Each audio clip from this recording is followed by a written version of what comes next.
Hai sis bro, apa kabar? Pasti sehat kan? Iya kan? Iya dong. Namaku Elsa dan di channel ini kita akan membahas informasi-informasi yang mungkin masih banyak orang belum tahu. Percayakah sis bro pada keajaiban? Kali ini kita akan membicarakan seorang wanita yang hidup kembali setelah dinyatakan meninggal dunia akibat membeku selama lebih dari 6 jam. Apa yang terjadi dan bagaimana ia bisa bertahan hidup? Yuk, mari kita bahas. Namun sebelumnya, untuk sis bro yang masih belum subscribe nih, boleh langsung aja klik tombol subscribe-nya dan aktifkan lonceng notifikasinya agar sis bro menjadi yang pertama tahu informasi menarik lainnya.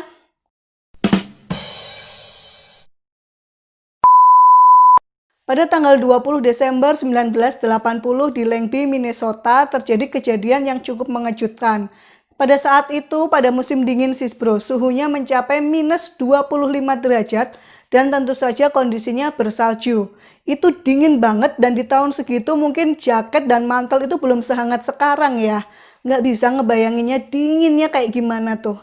Jadi di pagi hari di jam 7 pagi seorang lelaki bernama Wally Nelson berniat berangkat kerja saat ia melihat ada sesuatu yang mirip manusia sedang tergeletak di jalanan dekat rumahnya. Ia kemudian mendekatinya. Awalnya ia menduga itu adalah manekin sis bro. Tahu kan manekin boneka-boneka itu yang mirip manusia yang biasa digunakan untuk memajang pakaian. Karena bentuknya juga menyerupai manekin. Namun secara cepat ia tuh mulai tersadar bahwa itu adalah manusia yang membeku dan ia mengenali manusia itu. Dia adalah Jane Hilliard yang tak lain dan tak bukan adalah temannya sendiri. Jadi ia nih mengenali wajahnya. Saat kejadian itu Jane Hilliard berusia 19 tahun sis bro. Yap, dia lahir di tahun 1961. Ini adalah posisi dan kondisi saat ditemukannya tubuh Hilliard. Bisa sis bro lihat sendiri betapa mengenaskannya kondisinya saat itu ya. Ia terlihat sangat pucat dan kemungkinan sudah meninggal. Segeralah Wally ini menelpon ambulan dan menghubungi keluarganya Jane Hilliard untuk dibawa ke rumah sakit sis bro. Tubuh Jane Hilliard sampai di rumah sakit Boston Municipal Hospital pada jam 8 pagi dan langsung tuh diperiksa oleh dokter. Yang pertama diperiksa adalah matanya sis bro. Apakah matanya masih bereaksi menerima sinar? Dan saat itu tidak ada tanda-tanda reaksi atau pergerakan pupil Jane Hilliard. Dan saat itu dokter sudah khawatir, jangan-jangan dia ini sudah meninggal dunia. Dokter yang memeriksanya saat itu adalah Dr. George Sutter. Dr. George mengatakan bahwa karena kondisinya yang membeku sehingga ia tidak bisa menggunakan termometer dan tidak ada akses bagaimana ia menempatkan termometer sis bro. Ia nggak bisa membuka mulut Jane Hilliard, tidak bisa mengangkat tangannya. Seluruh tubuhnya ditutupi es dan tidak ada pergerakan sama sekali. Jadi kemungkinan besar Jane Hilliard itu sudah nggak tertolong.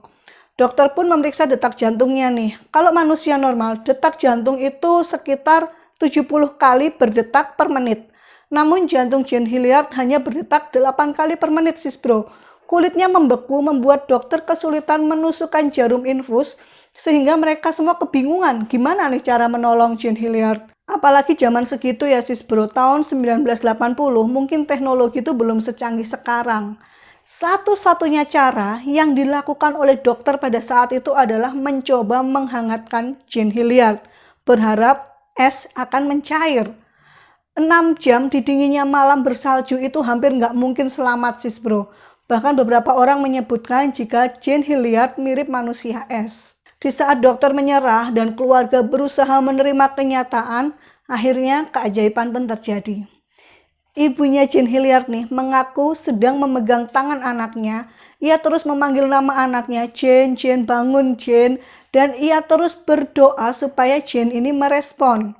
Setelah lebih dari 1 jam, tiba-tiba aja Jane ini mengerang, ia mengeluarkan suara yang sangat lirih. Saat itu sang ibu merasa masih ada harapan lagi nih untuk Jane Hilliard untuk bertahan hidup. Secara perlahan Jane Hilliard mulai menunjukkan kemajuan sis bro. Namun dokter tuh sudah memperingatkan keluarganya Jane.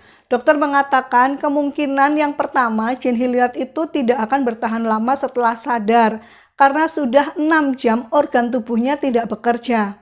Kemungkinan kedua, jika ia bertahan hidup, maka kemungkinan ia akan mengalami kecacatan atau kerusakan organ, atau mungkin harus mengamputasi salah satu kakinya. Meskipun masih bersedih dan terpuruk, namun keluarganya ini sangat sportif sis bro. Mereka berusaha positif dan menyemangati Jin. Apapun hasil akhirnya nanti, yang penting mereka masih punya kesempatan untuk bersama Jin lagi. Begitu kira-kira ya.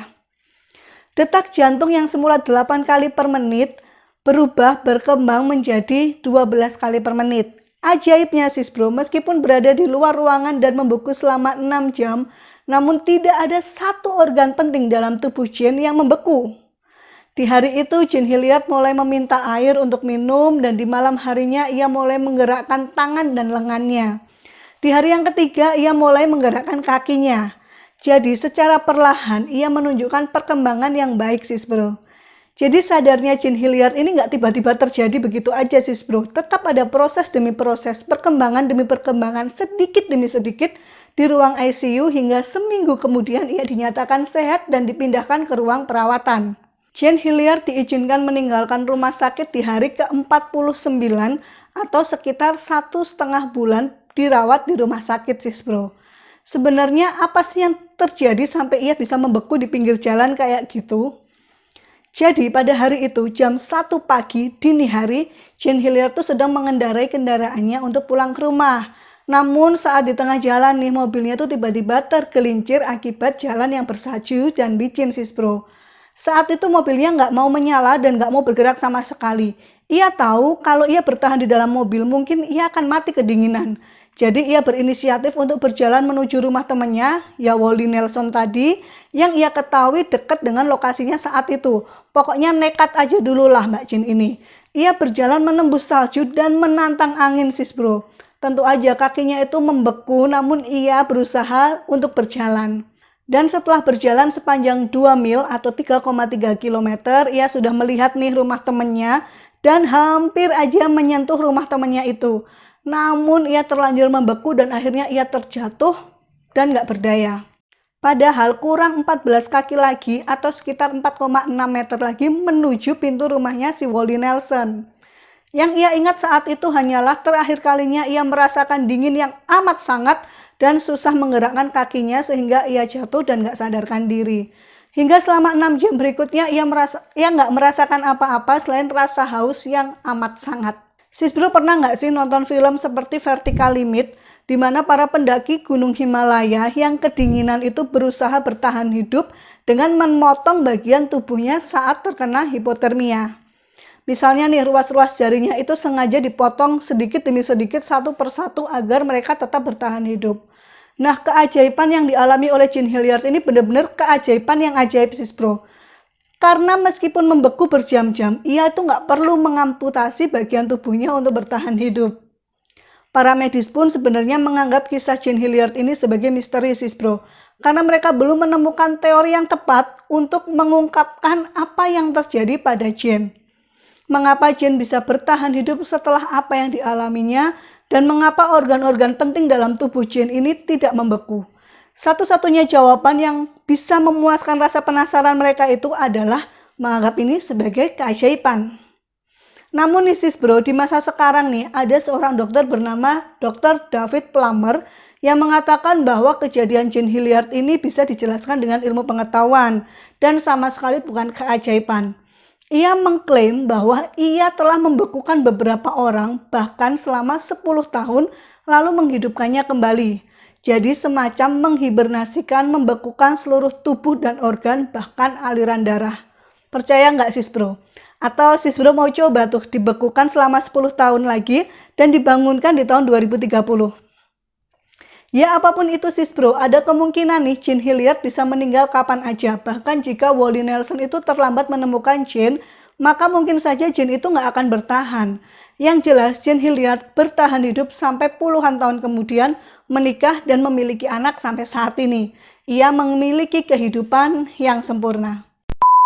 Itu tadi kisah menarik dari Jin Hilliard sis bro. Semoga bisa menjadi pelajaran ya.